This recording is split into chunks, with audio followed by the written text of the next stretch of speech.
So believe it or not, this is my first time checking out Rivian. I have not had a Rivian in the studio. I have not owned a Rivian. I really like the name Rivian. It kind of, the merging, the new word. It suits the design and the concept as a whole. What we're looking at here is the new R1S. It is the tri-motor variant, and they made some subtle adjustments from the previous version. Nothing major. I mean, they basically kept the basics, and there's a huge fan base here. Like, I was just diving into the Rivian forums, and people love these things. They love what they look like, what they represent. It's got this, I mean, it's electric, it looks electric, but it's subtle. We got a really big frunk here as well. Let's open it up. Why don't we? We're here anyways. Look at this. Look at that. And actually, I think this is a slight change as well.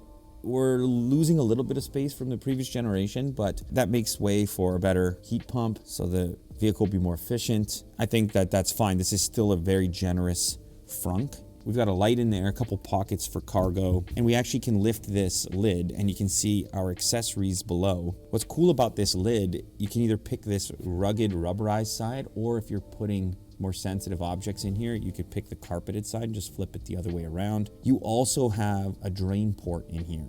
Got some hooks on the front. I mean, it does sort of feel like a Jeep when you're in it, when you're using it. That's kind of how I would describe it, with that boxiness.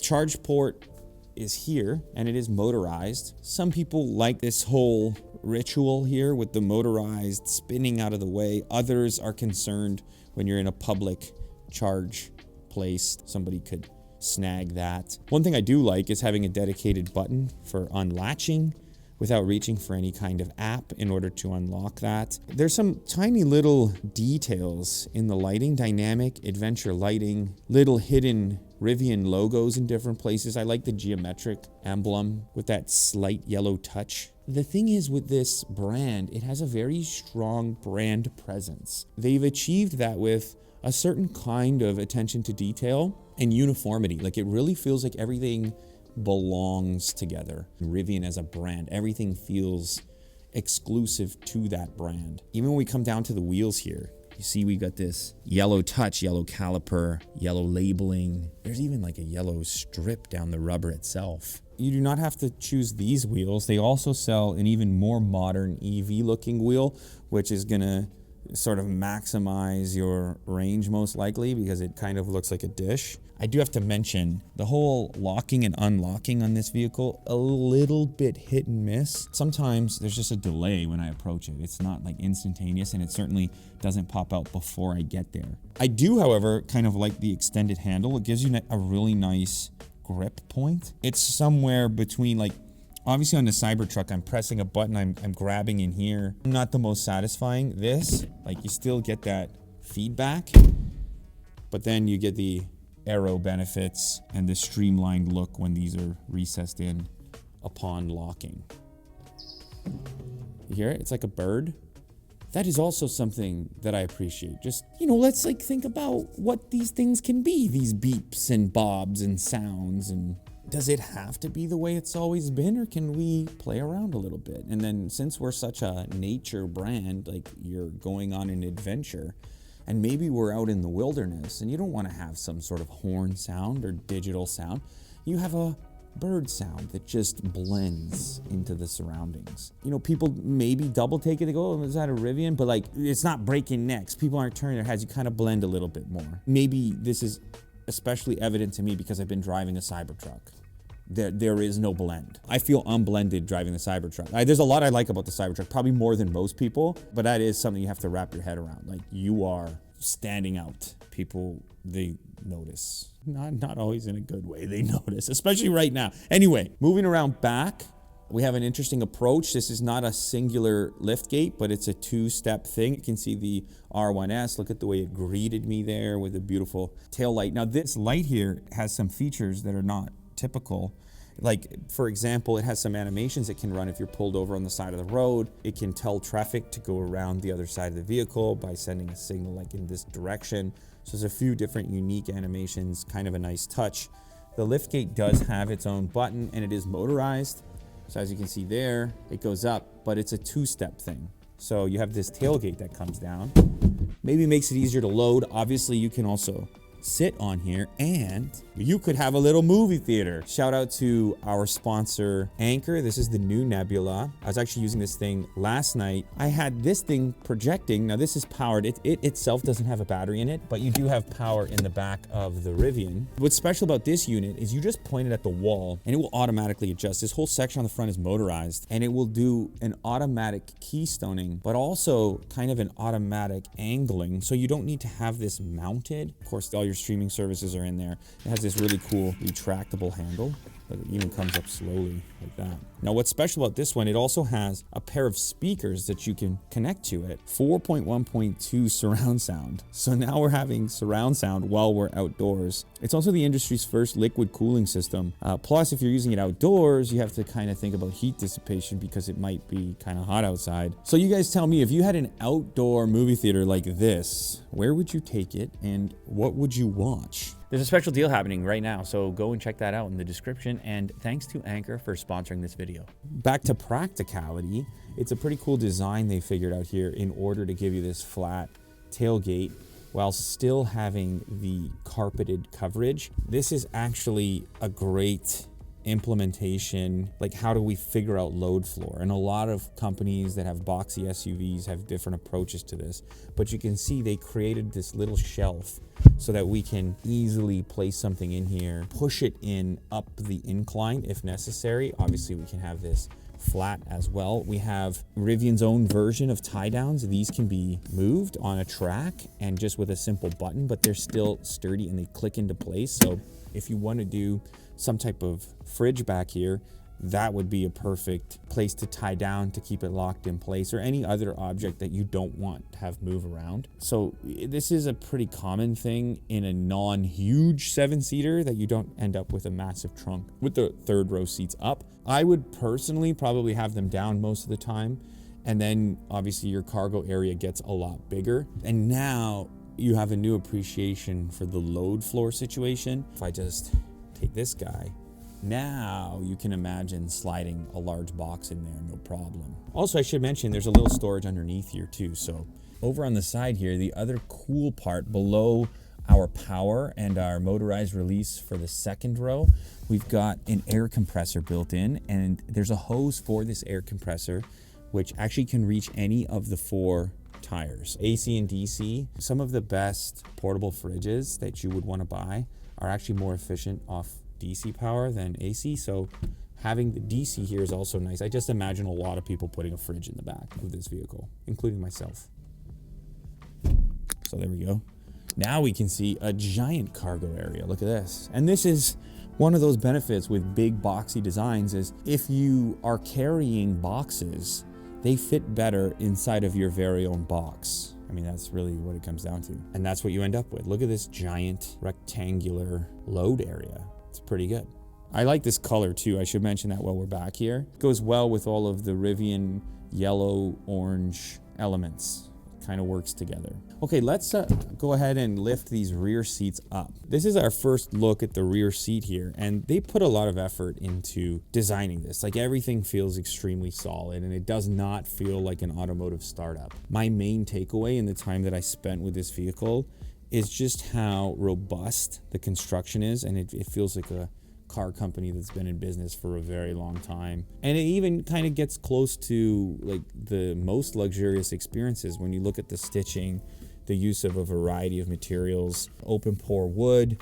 You've got more than one tone of leather-like covering. We have like a kind of like a bronze tone to the speaker grille, which could have easily just been, I don't know, silver or black, but it's not. It kind of ties into other trim pieces. Look at this. I mean, stitching, this kind of plaid concept of having a plaid style of stitch even on the seat itself, and then that same kind of plaid concept traveling down to the carpets, which are not typical at all. Very home-like living room type of vibe in there. Like, look at even the little plaid pattern on the inside of this trim piece here. Deviating this one stitch to gold instead of, it really takes you a while to completely appreciate the number of decisions that contribute to this overwhelming feeling of brand.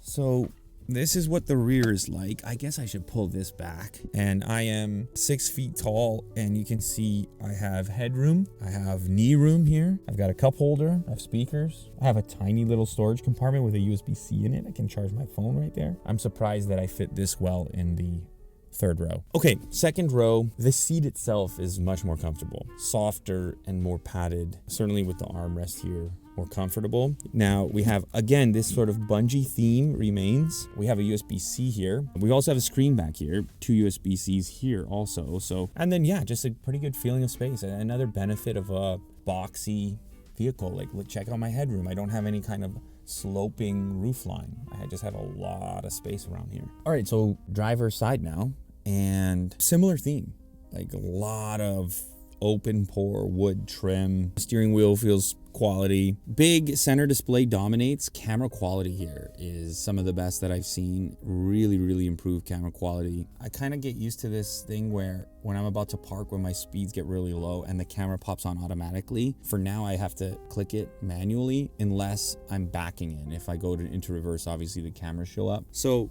over here is where you're going to charge your device. These are flat charging pads, so your device does slide around. And then also the other problem with flat charge pads is that your device gets really hot because it's not shaded at all. So it's getting hit through, from sun that's coming through the windshield. It's getting hit by sun that's coming through the sunroof, and it just gets so hot. Well, it's basically not really charging at all. Cup holders are in here by default, and then you extend them like this. I kind of like this design. If you're not using them, you can put them out of the way, and then it's really robust. Above there, you have a motor, actually. This is pretty deep storage, a couple USB ports in there. Down here, we have more smart design. This guy pulls out. You like to party, if you're tailgating, you're just like, oh yeah, of course I've got a speaker. Oh yeah, this also doubles as a lantern, as a light. See that? And it's like a warm light too, check that out. Speaking of this area, like this is a giant storage area. You can put big objects here. You can put an entire backpack over here, no problem.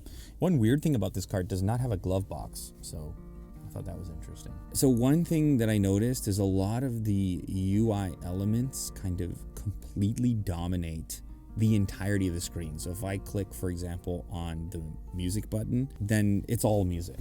And it's clean, but I just don't know from a functionality standpoint that this implementation really works that well. There are so many times where I want to see multiple pieces of information from different categories on the display at the same time. However, it does make things look beautiful because they're inherently larger and the display is high resolution, but still it feels overwhelming when you click on one of these things and then everything you were looking at is gone. Look at how beautiful this graphic is. It's all Unreal Engine. Like, look at how you have certain elements that are moving and persistent.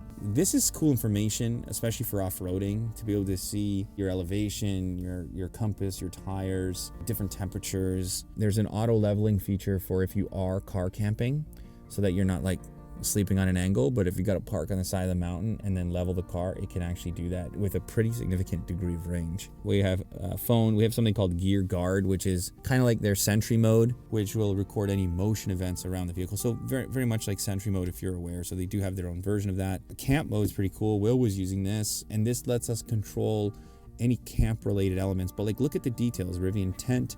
You have the speaker by the lawn chairs over there. Oh, I should also mention this roof here, so it can be clear or opaque, and it's actually electronic. So there's a button you press in order to get that to happen.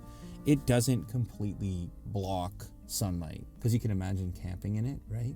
You might want actually more coverage than just that feature. Climate is another one where I feel like it really takes up a lot of the screen. I can change temperature without launching the entire climate screen. So I can just do this. The fans down lower are not as strong as other cars that I've tested, but I think that's a pretty unique thing to me. And the other benefit here, we can go ahead and control all the different rows. Like, I couldn't reach back there. So middle row, back row, but to have the very back row heated, and especially on an electric vehicle where, you know, it's all about efficiency, and heated seats are a really efficient way to heat yourself. So having that all the way in the back as well, like, nice little touch. The seats have a lot of adjustment. There is a lumbar there. Yeah, the height of the lumbar support and then the amount. Of course, everything is motorized here. The angle, We have quite a bit of height adjustability on the seat as a whole also. On the way out here, the flashlight, Rivian flashlight, again, like first party, well built, like solid metal, 1,000 lumens, and you just get it. It's just in there, ready to go. Look, different settings. And look at the way it gently dims itself when you turn it off. Boom. An emergency, that could really be important.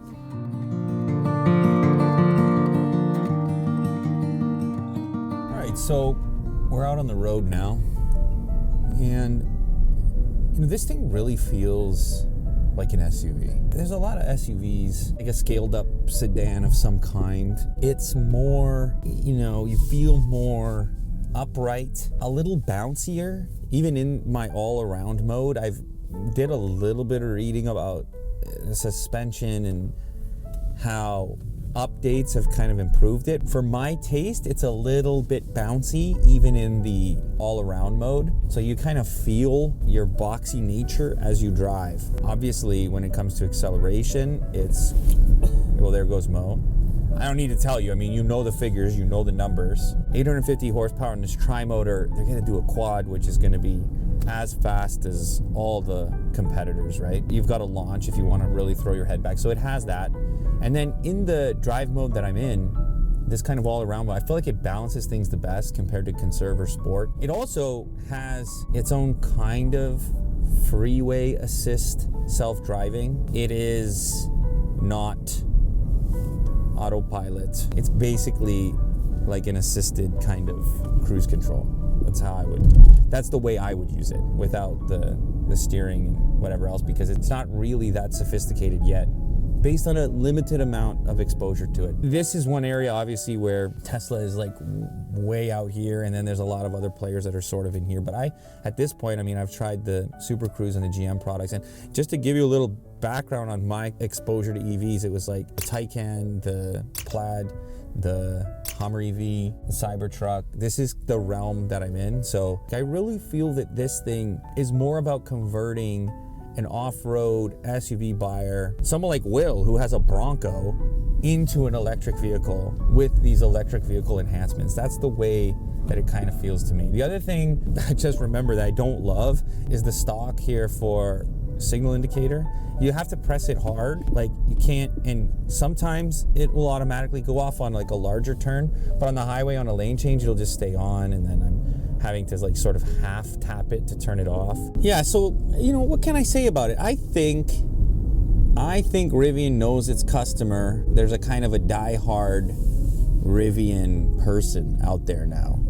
Attention to detail, like the fit and finish of this thing is definitely beyond your typical EV. Even if like the driving dynamics for me are maybe not at the top tier of, say, luxuriousness, I don't necessarily know if that's the target market. I think this is looking for that outdoorsy person, that person that actually will take this thing places, use those camp modes and those outdoor speakers, or at least gets tremendous pleasure out of the fact that they can do those things if they want to. This unit that I'm testing, whatever it is, 175 grand, you could totally go in a luxury direction, no problem. The car itself, for an electric car, feels surprisingly traditional. I think that is okay for a lot of people. I think that's actually what a lot of people hope for. They don't want to have this whole new experience. They don't want to feel as though they're in a spaceship,